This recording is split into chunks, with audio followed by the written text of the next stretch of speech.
If you've got children or were ever once a child, you may have wondered what would it be like to be on a big stage? What would it be like to be a child star, to start a career in entertainment that would take you on to become one of the legends of the silver screen? Not that they probably call it that anyway. Our next guest runs a talent agency that puts kids, adults, stars, actors onto the big screen, but also deals with the parents that don't agree with the choices that get made in the casting. And he's got an incredible story, got incredible insights, and also he's got an incredible new show. You do not want to miss this. And that's why next on Speak on Stage, we bring to you the incredible Adam Jacobs. Welcome to Speak on Stage with davecrane, the podcast where we unpack the art and science of public speaking to help you command the stage with confidence and authority. I'm your host, davecrane, and as a seasoned speaker, coach, and entertainer, I've had the privilege of helping thousands of individuals like you to unlock their true potential on stage all around the world. Each week, we'll bring you candid conversations with industry experts, successful speakers, and thought leaders, delving into proven strategies, practical tips, and personal anecdotes to empower you to become a captivating communicator. So whether you're a seasoned pro looking to refine your skills or a beginner taking your first steps onto the stage, this podcast is your go-to resource for mastering the craft of public speaking. So grab your notepad, open your mind, and get ready to amplify your impact as we embark on this journey together. Welcome to Speak on Stage with davecrane. Together, let's jump and grow wings on the way down. Adam, how are you? Good. Thank you for having me. It's amazing to have. We've got so much to talk about. Before I actually start with all the questions, of which I've got about 1 million written down here, can we start off by giving your background in the entertainment business? You run bubblegum casting, and there's an incredible story behind how bubblegum casting, he's had put his teeth back in, it's been a long week, came about. Can you share that with us? Well, yeah. So firstly, I own Bubblegum Casting and Hunter Talent. So Bubblegum Casting is the longest running children's talent agency in Australia. We have it on good authority that it's the 5th oldest talent agency in the world. Turns 43 next week. And I own Hunter Talent, which is our grown-up agency. So a grown-up agency, basically we distinguish Stop. which kind of. Just let me stop there. So you've got one of the oldest agencies of all time, which is now 43 years old. That means you would have started it. How old are you now? I turned 40 in 3 weeks. So you I didn't started start it 3 years BC. before you're born. Yeah, exactly right. Exactly. No, I acquired it about 7 years ago, and it wasn't doing that well. Like I basically bought a website, and on a hope and a dream, we now are the dominant junior agency in the country, and arguably Asia Pacific. And Hunter is our grown-up agency, which we started off the back of owning the kids agency. That makes perfect sense. So let's look at the agency. You're running both of them. You got to deal with adults, you got to deal with children. But I know that you got a very personal story about why you decided to get into this industry in the first place, because you're not a natural entertainer. I'm not saying you're not a natural entertainer. You're not a professional entertainer. You prefer to be behind the scenes or behind the camera until now, which is another story. Can you share with us how you came to be in this position? Yeah, look, it is an interesting story. So I first learned about bubblegum casting in 1996 when my sister signed up for the agency. I didn't sign at the time. My sister went on, she was 6 years old. She went on to become one of Australia's most famous young actresses. So she was on a bunch of international television shows. She won an ARIA, which is an Australian equivalent of like a Grammy, before she was 17. She's a very, very famous young actress. So What's I your grew sister's up, name? her name was Jessica Jacobs. And so I grew up the big brother of this very, very famous young actress.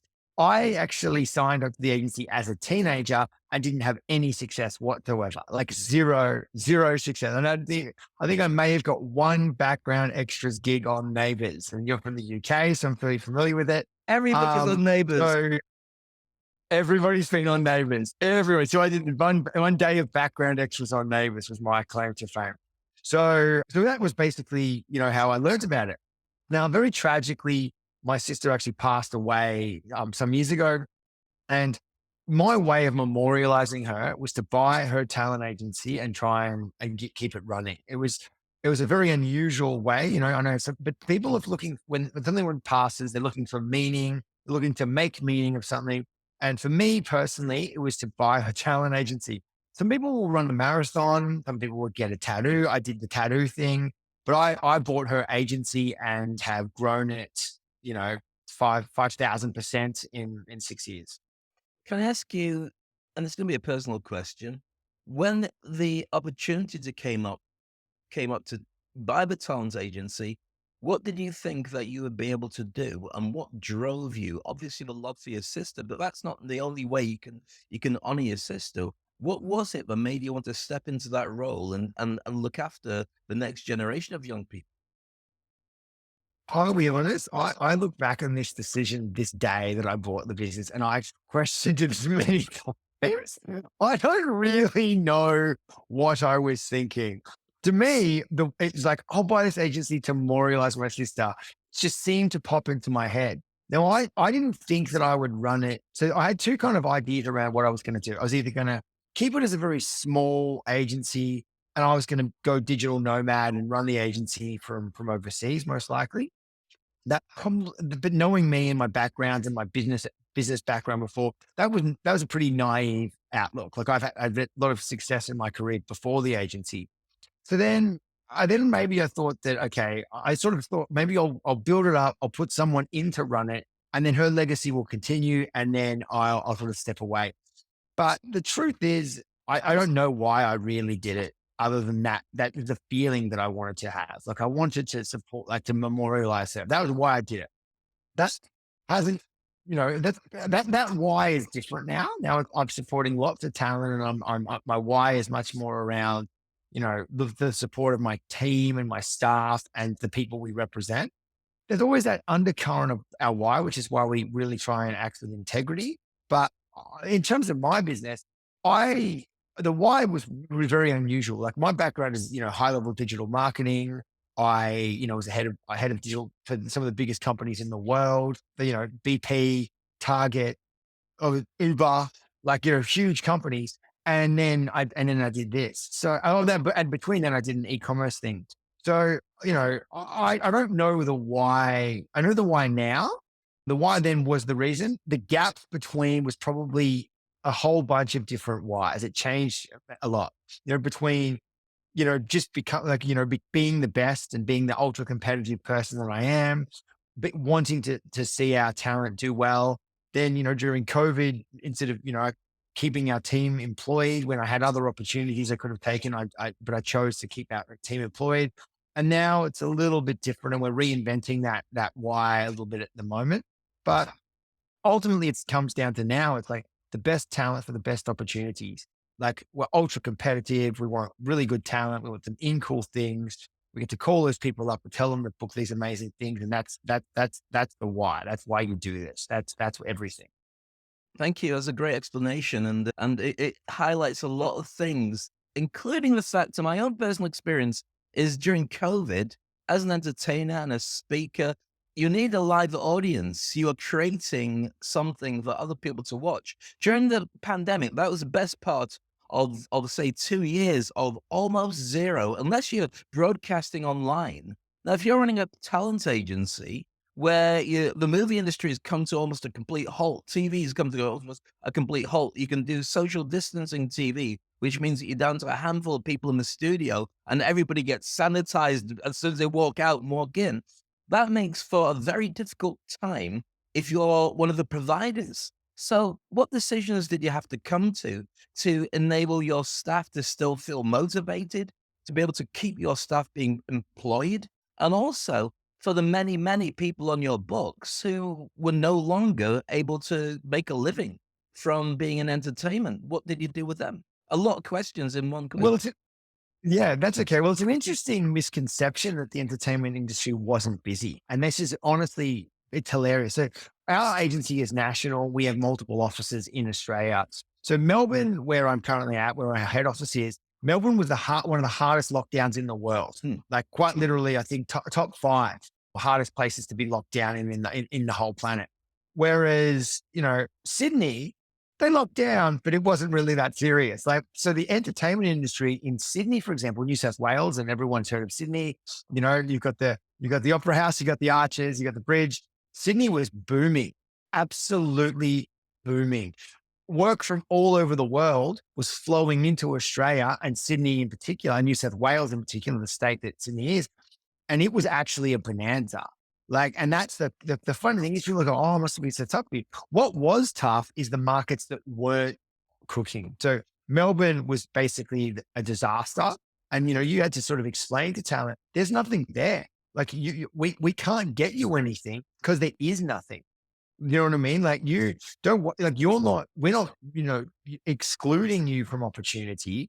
There's nothing here. If you want a lot of work, go to Sydney. It's a bonanza. Like it's a gold rush in the entertainment industry. We shot content for the Dallas Cowboys in Sydney. We shot Walgreens. So we shot brands that didn't even operate in Australia in Sydney because they were flying over. We shot feature films and all sorts of stuff. So the social distancing was real, but the permits around doing it in New South Wales are pretty easy. Queensland as well started to boom. There's always been a lot of people who've shot, a lot of stuff in Queensland, but Queensland booms. Perth, which traditionally has been a very quiet entertainment market in Australia, it boomed. Melbourne was terrible. So our business actually got quite busy. We actually grew quite a lot during that period. But what was hard was that Melbourne, where our head office was, where most of the lion's share of our staff were, they were basically like just supporting other markets. They were all working from home and keeping them motivated was quite challenging. But it was the growth of the other markets that kept everyone engaged. But then obviously the tough bit was, they say Melbourne was really difficult. People didn't book work for 2 years. And, a lot of people left the industry and they basically gave up on their dreams, as you would after 2 years. 2 years unemployed is a very long time. Like, that's essentially 2 years in a prison, basically, as well. So a lot of people left Melbourne for their opportunities, but it was very, very stressful. And then you also had things like, you still had rent, you still had offices, you still had things that you were paying in markets that weren't making any money. And I remember one day I was like, man, like other markets are booming. We have no money coming in the Melbourne market. And that's where all of our staff and our offices, our big offices are. It was very stressful still for us. It wasn't like as horrible as people think, but it was definitely challenging. And there was a lot of sleepless nights over, what if other places start to think or behave like Melbourne has been? Like I basically, I reckon I probably aged 50 years in that 2 years, and I'll probably die any day now. But it was very stressful. And for my personal, experience of it, it was quite an unusual one. We had to get to Sydney to operate the Sydney business. And in order to do so, we couldn't fly directly to Sydney. So we had to fly in a huge horseshoe around and go to 5 other cities to get to Sydney from Melbourne, which is a hour and a half flight. But we had to spend 3.5 weeks to get to Whoa. Sydney. Yes. Yes. Walk fast. That's ridiculous. What? Just purely because there weren't enough flights to cover it? Is that what it was? No, because of the quarantine rules. Of course. So you had to stay in a hotel, wait until they give you the pass. No, go on, tell me. I'm fascinated by what. No, 3 weeks. we went to a location in the middle of Australia in the desert, which it used to be a mining camp. Right. It was basically like a low budget Club Med, and we did not quarantine like other people. We were out, we were in the sun, we had a pool. It wasn't that expensive. It's actually cheaper than Sydney hotel quarantine, but it was way, way better. So that's why we did it that way. And also you weren't getting guaranteed on. So, my wife, she's now my wife, she was my girlfriend at the time. We either had the choice between separate rooms, so we wouldn't see each other for several weeks, or one room together. And let's be real, in a hotel room, like neither of those are they're both suboptimal like options. Yeah. Whereas at what I came to refer to as low budget Club Med, or Howard Springs is what it was actually called, was pretty good. Had ultra quick Wi-Fi, so we could work the whole time. And we had separate rooms, but we were able to commingle and hang out. So it was actually pretty good because we had our own beds, we had our own rooms, but we could hang out and commingle with, a bunch of other people. So it was really good networking for the firm as well, interestingly, which no one ever believes me, but it was. I'm so jealous. You won the lottery for COVID to go to an incredible resort with your girlfriend, decide, you know what, we can share, and then have lots of people to hang out with while swimming in the pool, which should have been sanitized every 2 days or whatever, but somehow just got away with it. That's amazing. But the thing is, for In the desert, in the desert. So it was beautiful, hot. It was a hot place with beautiful pool. amazing. But the thing is, and I mean, I'm so glad that you and your missus, what's your wife's name now? Alex, Morris Alex. So name's you and Alex. Alex, when you decide to cohabit with a girlfriend, those arguments you have are always the ones that make you say, I am never going to see you again for the rest of your life. Get out. You can't do that in quarantine. You have to resolve. I'm not Can't do it. surprised you're married, because you would have Yeah. made decisions that most people just don't bother making. Just go, okay, we'll deal with that and deal with that. And then before you know it, it's perfect. Well, her business was, so my wife she's now an executive in our company, but at Yep. the time she was an executive for Live Nation. So they were doing it really tough. Yep. And so she was started to get to Sydney as well. And they were doing it really, really tough, as you can imagine, no live events. Yep. And so she was an executive for them. So we managed to use that experience to poach her into our business as well. So that so in terms of our business working together is there's some challenges there, but we're married and we're stuck together in the business. So There you go. That's the happiest COVID story I've ever heard. So congratulations, you won the pandemic lottery. So let's go further on. Let's now look at the actual television view of the industry. In fact, I want to go back a little bit before we look at your new TV show and talk about the fact that what do you do when kids go for auditions, and it's true for adults as well, but more so for kids because you've got the parents on your case. They go for an audition, which, let's face it, is a toss of a coin in the air, and it depends on what the director's looking for. It might be you, might not be you. They might already have their family involved in it. Doesn't matter. But the point is, the parents then blame you. And if it happens enough mm, times, you're killing the kid's career. But you're not. mhm, You are only putting them in yeah, front of no. something that's potential. How do you deal with that kind of pressure? And what would your advice be for parents and even people who are looking to get into entertainment in some direction about dealing with rejection and the challenges of a long career starting from zero? Look, I think that's firstly, you've got to be resilient. The entertainment industry is one of the hardest industries in the world. And there's just a real lack of resilience now that I sort of see. From parents, they want to see their children do well. They want to see them do well. And that's okay. What we do now is it's more about thoroughly vetting them at the start of the application process to make sure that they're the absolute right people for us and that they're going to meet our values. Now, do we get it wrong? Sometimes we do, yes. But we instill in our team now a really important message around, do we want to work with this person in a year or 2 years? Because our team's got a bit cavalier before. I'm like, oh, we'll sign them. They're cool. We'll get them, and then they're terrible. And the red flags are really there already, but the team's just like, whatever, it's easier to say yes than it is to say no. We don't want to deal with the rejection. So we'll just say yes. So let's break this down into a few things. Before we implemented this, and still sometimes, when a parent is unhappy about their child not booking work, there is no one meaner or more spiteful in the history of anything I have ever done. And when we're hiring staff, we will literally say, we will literally say, you be careful because a parent will probably make you cry at least once. Like we will say that as part of the actual recruitment of staff process. So Then how do we handle it now? We've got a code of conduct. We're very particular about instilling the right messaging and saying, and being very, very clear.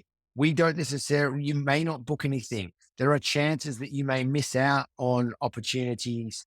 There's a chance that you may never book anything. And because of that, we're finding that people are sort of censoring themselves out. But ultimately, it does come down to a level of patience and information. So you want to over inform people to make sure that they really understand the key messaging. Now, from a marketing perspective, I'm sure you've heard this as well. You need to hear some messaging 6 to 12 times to convert. Well, this also applies to, understanding a concept. Some people need to hear a concept 6 to 12 times to really understand everything.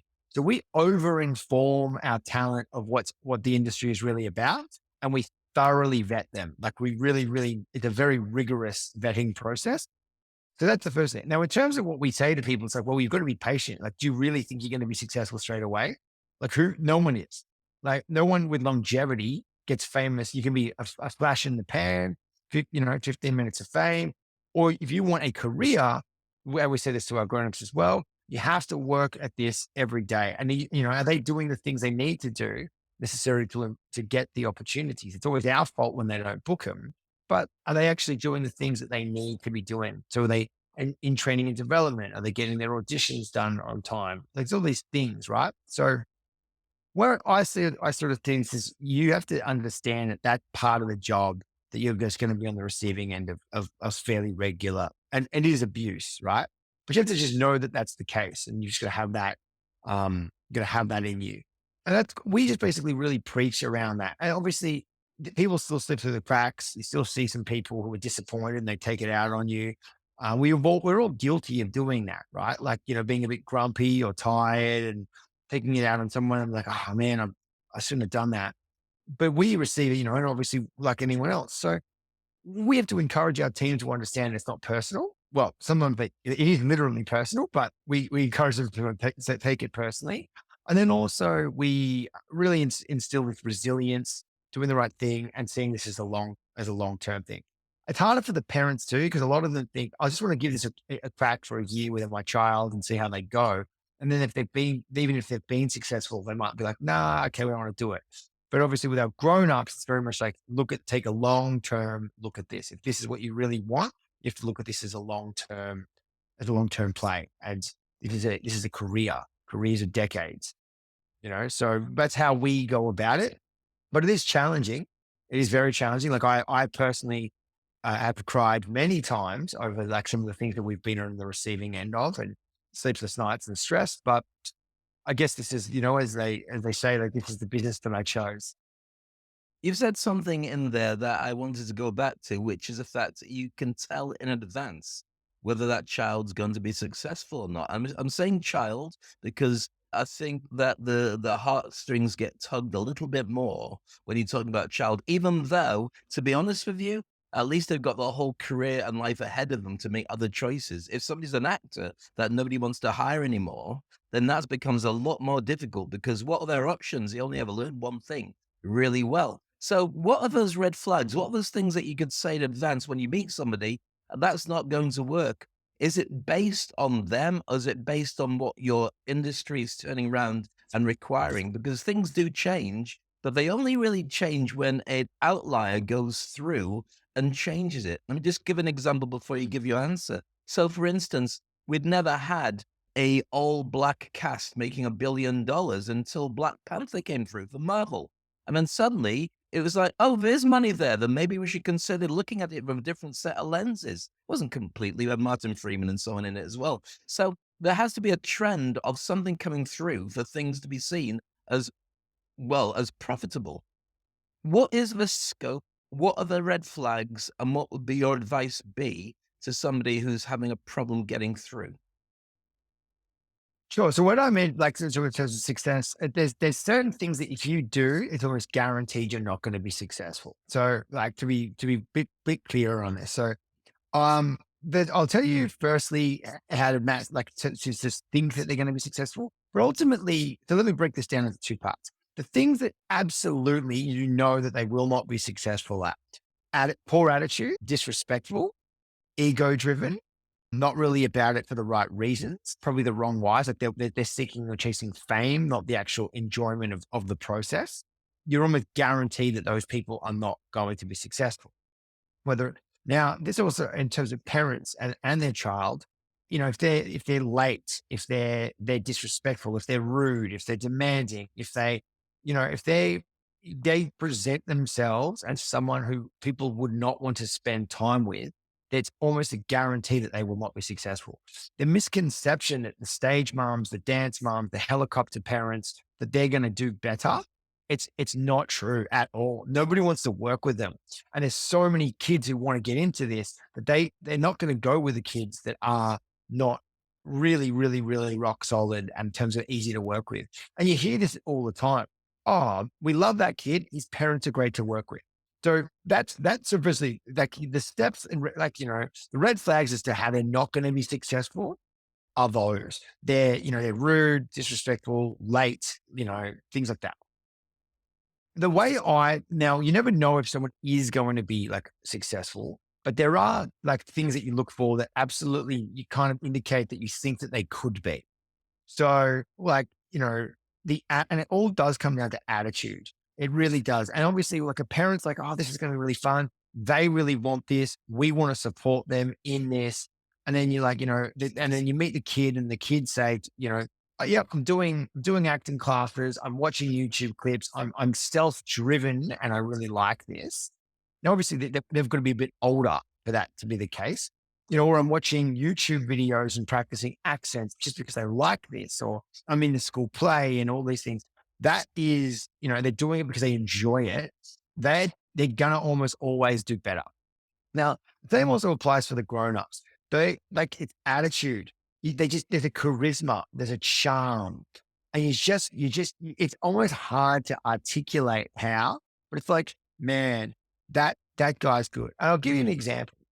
We have a comedy division and some of the comedians we represent are just unbelievable. And I saw a comedian that I've now become friends with, and I just know, besides the fact that he's unbelievable and he's hilarious, I just know he's going to be the next biggest thing. I just know. I'm so we don't actually represent him. I've become friends with him. Sorry. We represent a bunch of other comedians. I don't Name. represent this one. But his name is Andrew Hamilton. Okay.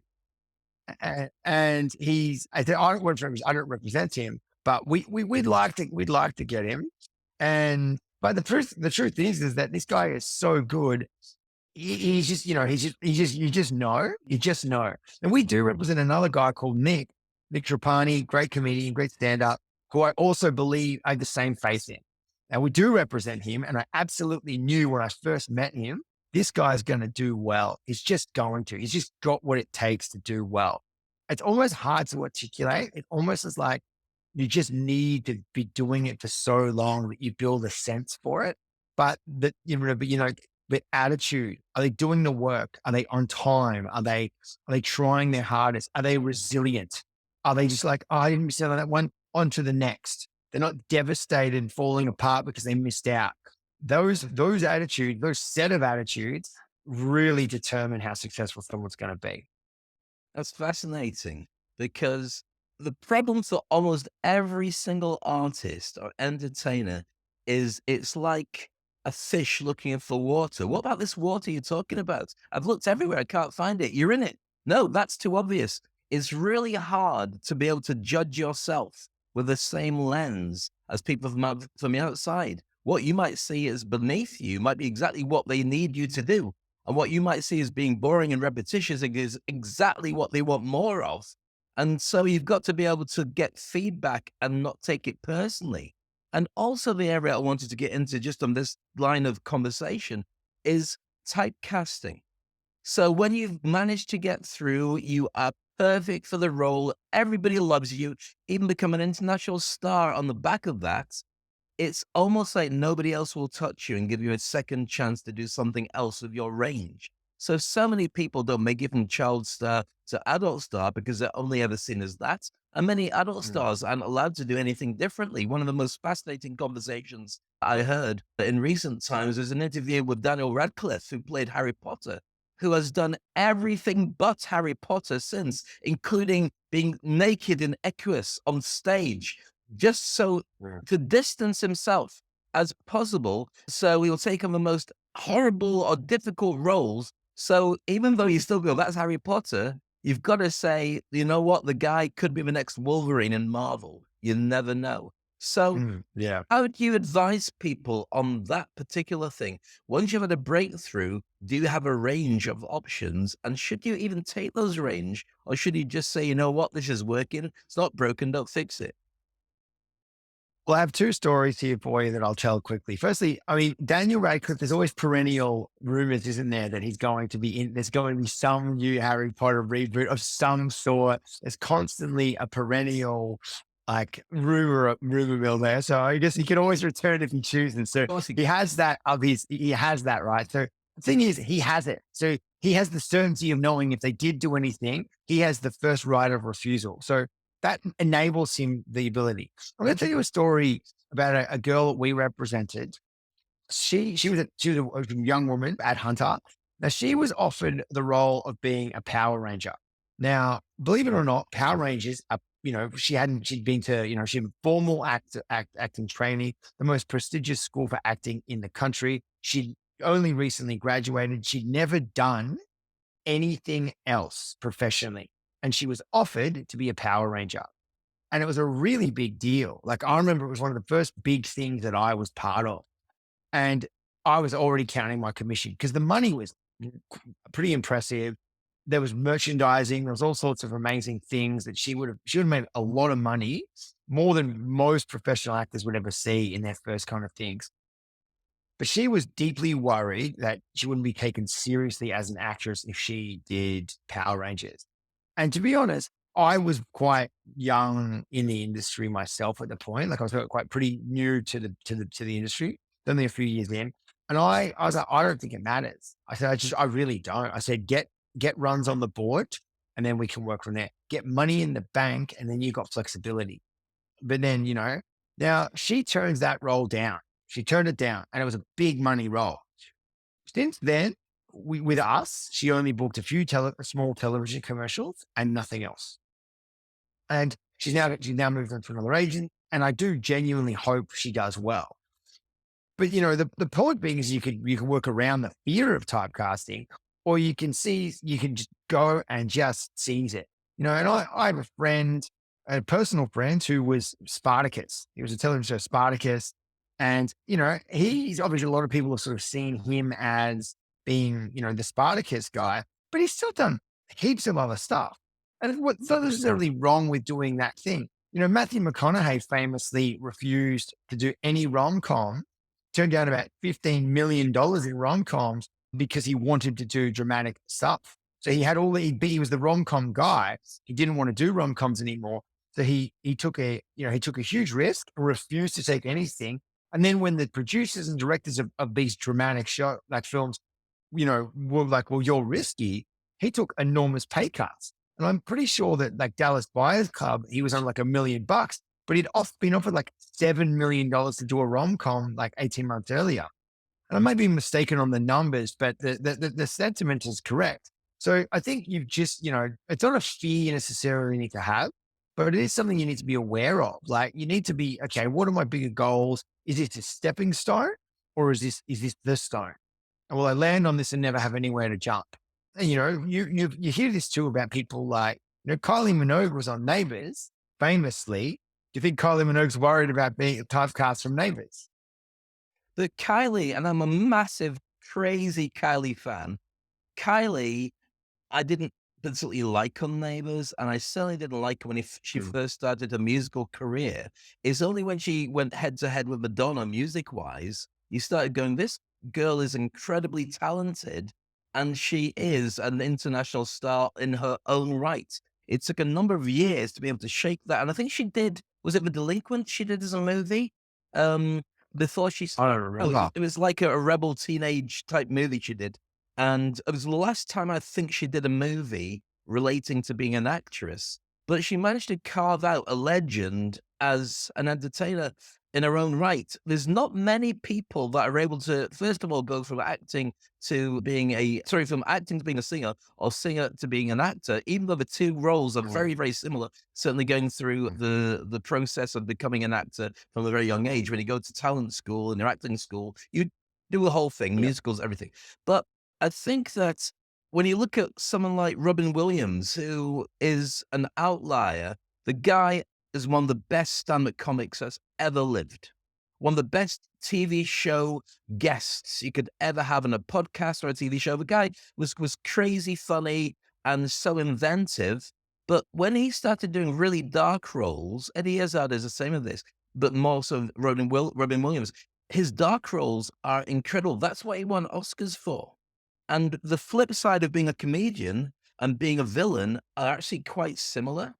And so it's that choice, I think, that makes it really difficult. You need to have somebody outside of you as a mentor or an agent or a manager or an advisor who's able to turn around and see the bigger picture. Now, we can't read life unless we see it backwards. But my personal advice for your friend who turned down the Power Rangers would have been do Power Rangers and then do some crappy roles, knowing Yeah. that you've got food in the fridge to be able to get your Yeah. credibility back. I think that that light that you see in the sky sometimes is a one-off, and you can get it several times in your lifetime. But look at the changes you have to go through to get that. Sometimes by the time you get it, it's not something you want anymore. I grew up wanting to be on MTV. I appeared on MTV a couple of times as a guest at events. I ran radio stations. I did a little bit of TV breakfast shows and stuff like that. I never got my big breakthrough as a TV host. And to be honest with you now, it's not something I've got a nice mixture of author, live shows, podcast with cameras to find the right mix for me. I think for everybody, you're going to find the one that suits you and take advice as much as you can. Mhm. But remember, you're a long time dead. So anything between now and then is part of the adventure, good, bad, and ugly. And if a pandemic comes along, find out where Adam Jacobs is, because he's already worked out where Club Med's going to be, and he's going to get the best ride possible.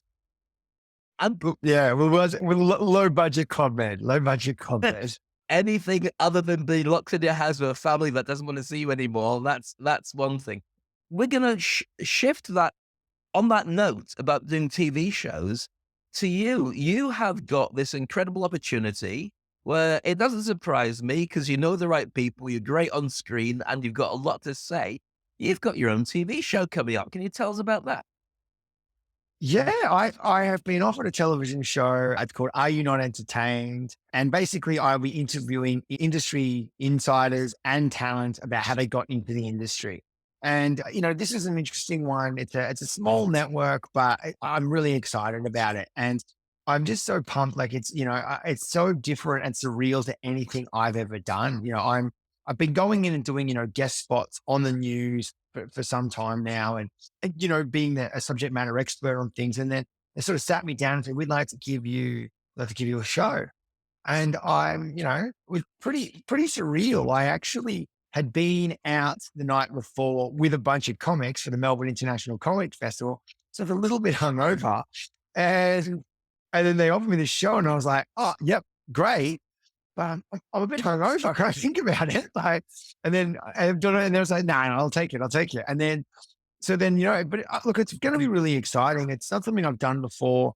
It's probably the only type of thing in talent I would do, because nobody who is talent wants their agent to be competing against them. It's the biggest faux pas in the industry when an agent's putting themselves up for jobs against their talent. So this type of role, this show that I'm doing, is a talk show role, doing interviews in studio, and I'm pretty excited about it. And the great bit is, yeah, like it's probably the only thing I would be able to do that wouldn't annoy my talent, because my talent will be on there. And I think that's probably the best part. I'm really pumped about it. It's going to be great. So it's going to be on the Ticker Network, which is actually, I think, 12 countries. And I'm really, really excited about it. Hey, congratulations on that. One of the things that came to me years ago was when I was hosting big events, because Dubai is an incredible place where the global events come to be launched. So you've got all the big companies doing their worldwide events, and you've got all the big things like the Olympics and cricket and rugby. All the things come here. And I was hosting many, many of them. And then at one point, this is before the pandemic, I wasn't getting the same roles. I was competing and not getting them. And it was a question of price. I wanted to be paid what I deserved to be paid, but people were willing to do it for a fraction of that. And it was a price fight. And I was getting frustrated about it because I was seeing a lot of roles disappear and they did the job badly. But at the same point, I'm going, hold on, my track record is this. And my wife said to me, Dave, you got to stop doing this. She said, you got to stop being the star and start being the mentor, start being the coach. So I reinvented myself to be in that position you're talking about. And this whole podcast and the work I do and my Thought Leaders Accelerator program, the industry icon, is about not being the star. It's about using what knowledge I have to be able to get the next generation of people to be able to go through. And the weird thing is, and this is true for any industry, it doesn't matter whether you're working in logistics or catering or anything else, when you position yourself as a mentor and you do it really well, you also do become the star. But your competition is different because you're not saying, look at me, I'm great. You're saying, let me help you. And when the success stories come out, which are the people you've grown to be at a really high level, a little bit of that stardust drops into you. You may share it with people. You may see it. You may put it in your wallet and just keep it there because it makes you feel better. But it's a really good position for you to be in because I think that what it will do is it'll position you to be accessible to a lot more people, and there'll be a generation who will be able to get knowledge from what you're sharing on camera that will inspire them to find their own journey, maybe to meet you one day, maybe to join your agency one day, but certainly in different industries will hear your words and go, you know what, I watched that and it made a big difference. So I congratulate you on that. I think it's an incredible opportunity, and I know that you're going to knock it out the park. And I find it fascinating to hear the title of the show, Are You Not Entertained? Which was said by Russell Crowe in Gladiators, a fellow Australian. Yes. There's no better title Yes. for a show Correct. than that. I knew it. I wrote the title, and I haven't checked for trademarks for television shows for it yet. So that the legal team of the network is doing that. So fingers crossed. Well, They always, you can always get we'll around cut that. this out. We'll chop this bit out so nobody else can start getting the copyright on the website on the back of Yeah. it. Yeah. Yeah. So Yeah. how are you feeling about that? Are you excited about it? Who's going to be on the show? And when do you start filming? Really, really, really excited. We've got I've got a bunch of guests, but I think a few of them. So we've got some comedians coming on board. Hammer, who I mentioned earlier. We've got a guy called Jeff Joseph, who's an industry veteran in Australia, been a talent manager for about 50, 60 years.